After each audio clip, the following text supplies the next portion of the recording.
This is a tutorial on how to use the Analyze Games Betting Lines tool.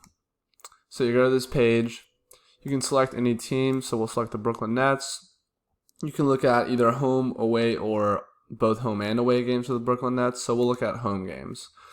And then you can set a spread to look at. So you can say, show me all home games for the Nets where the spread was less than -5. So that means they were at least a 5.5 point favorite. You can further filter this by saying, show me only games where the total was greater than 230. So that'd be a pretty high total.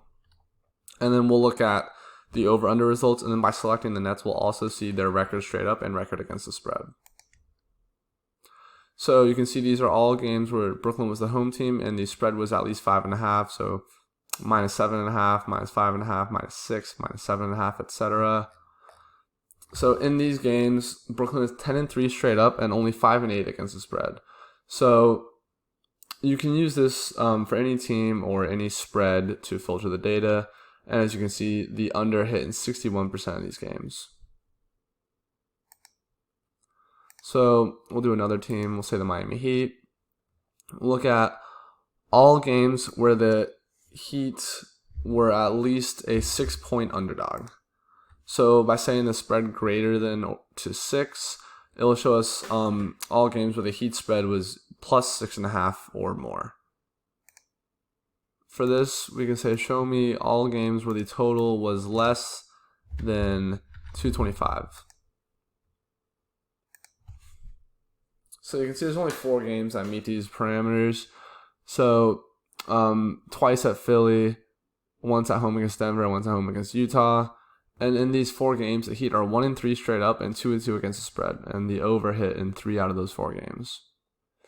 So you can do this with any team, or you can leave all teams selected. And so let's just look at high total games for the whole year. So show me all games where the total was greater than 240. So that's a pretty high total. And we'll just look at the over-under results in these games. So there were 24 games this year where the total was greater than 240. And the under hit in 12 out of those 24 games. The over hit in 11 and 1 pushed. So you can also click on any of these links and look at the box score for that game.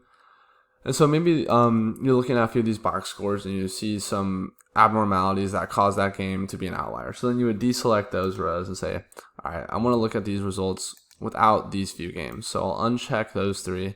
You can click this button to re-render the results without those deselected games. So a more even split between the over and the under there. And then you can also export this data table as a CSV file, and you can look at that in Excel or any other data analysis tool.